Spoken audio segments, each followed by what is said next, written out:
Hey guys, how's it going? Welcome to my video.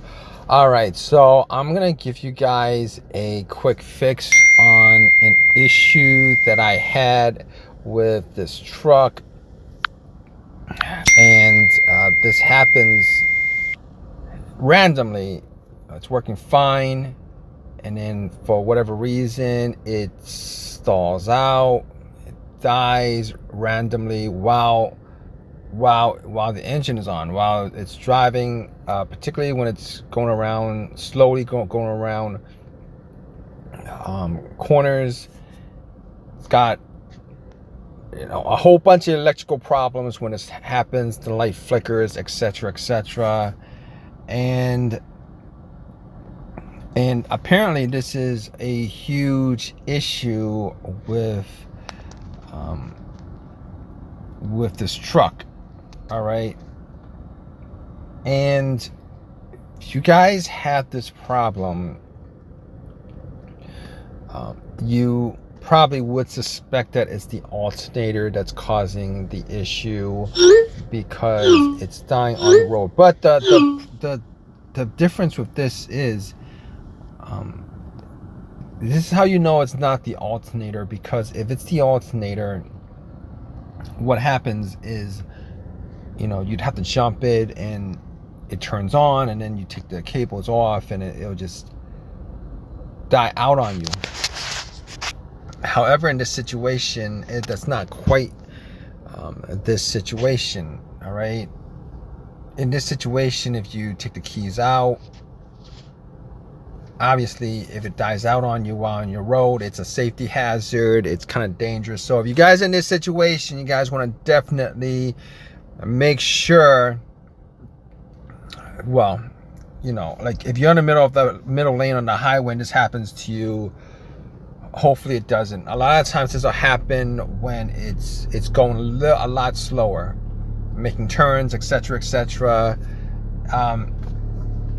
But if this does happen to you on the freeway, hopefully you're on closer to one of the shoulder lanes so that you can just pull over, because this is not just an electrical issue. This is a safety issue, because you're gonna have these situations where it just dies out on you while you're driving, so it's a safety issue. And a lot of the fixes on this, it goes anywhere from alternator to a whole bunch of other things that could cause it. However, here's how you know it's not the alternator, because once it stalls out on you, just once you park it, put it in park, take the key out, put the key back in, try to start it, it'll start back up as if nothing happened at all. As if nothing happened at all. So if you guys run into this issue, and this is a big issue with the trucks from these years, from this year,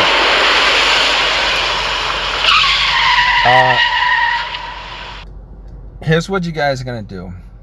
All right, and this is probably like the reason why it happens. It's not the battery, it's not the alternator, it's not the engine. Here's what's causing it. Okay, the ground wire is the negative wire on the battery that connects to the frame. Apparently, for whatever reason, on GM vehicles, has so many issues on so many. They don't, and probably know why the reason is, because they make a ton of money having you bring your truck, your car in to get it, to have them figure out what the problem is. Diagnosis is at least close to 200. And then the fixes will run you in the thousands, or whatever whatever these dealerships tell you what's causing it. And sometimes they're gonna pretend like they don't know, and then you bring it in a couple more times. And so many times I've heard that these dealerships don't know what's causing it, or they'll tell you that it's not, they can't reproduce the issue. All right, but here's the thing.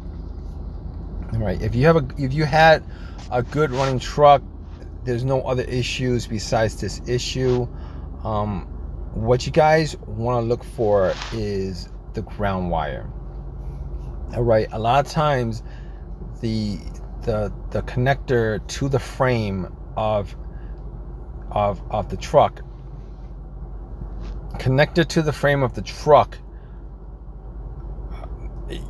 you know, you're gonna, there's rust, there's corrosion, there's dirt, there's whatever that gets under it. and that's not just the problem. Okay, one of the main problem is that a lot of GM trucks and vehicles, they don't make the contacts, the surface area in the contacts, they don't make it as the area as big as possible, right? They'll paint around it. The only contacts a lot of times that you have is you have paint around it. The only contact is the bolt, the surface of the bolt to the internal threads of the frame, where the bolt threads into the frame, screws into the frame.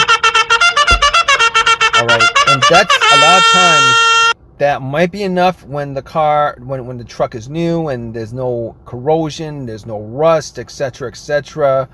But once you have it for a couple years, what happens is rust starts building up on it, and corrosion, dirt, or whatever have you, and that surface area, you know, it sometimes is not enough for the electrical connection. All right, it's not adequate enough for the electrical connection, so you're gonna get very anemic currents going through your electrical system. And because you're getting anemic currents going through your electrical system, you're gonna get anemic electricity going through going to your battery, going to your car's computer, the ECM, the ECU, the transmission control module, the TCM, you know, and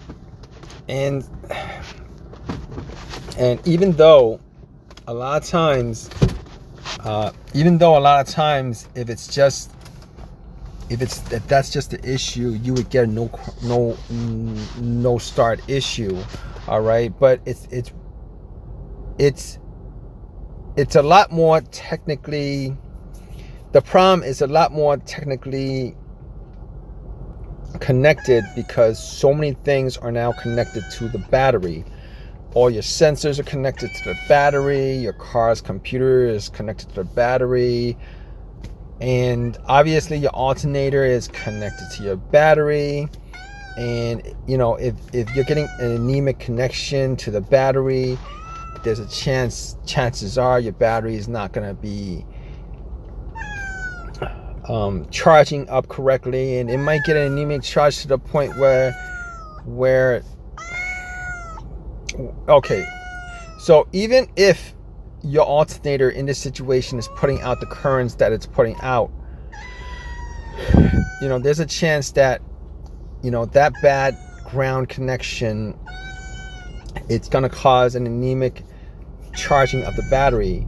Not only is it going to charge connection of the battery, it's going to, you know, once the battery drains, you know, to a very, very low current, it's not gonna register enough power. Sometimes it's not gonna register enough power, even if the alternator's on, that the ECU car's computer is reading that the whole system is okay, the charging system is okay, etc., etc. All right, so if you guys are in this situation, what you guys want to do is you guys really want to take the bolts off the frame. All right, take the bolt off the frame, unscrew it, take the bolt off the frame. You're gonna clean it. You're gonna use a metal brush. You're gonna use sandpaper. You're gonna make sure that the paint is off in any connection where the bolt is to the frame. You want to make sure that the paint is scraped off either from the wire brush or from the sandpaper. You're going to do that to the bolt. You're going to do that to the connector itself, the ground connector. And once you do that, put it back in, and there is a good 90% chance, or even a 99% chance, if this is your problem, if this is your only issue that you're having, that it would resolve your issue, because this is a well-known issue within the trucks of not just these years, but previous years. All right, so really, really important that you guys, if you guys have this issue, just for safety concerns, you might want to just do that, just to solve that issue. But anyway, hope this has helped you guys out. If you guys have any questions, leave a comment in the comment section. Please subscribe, please give me a thumbs up, all that good stuff. Right, guys, take care.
you.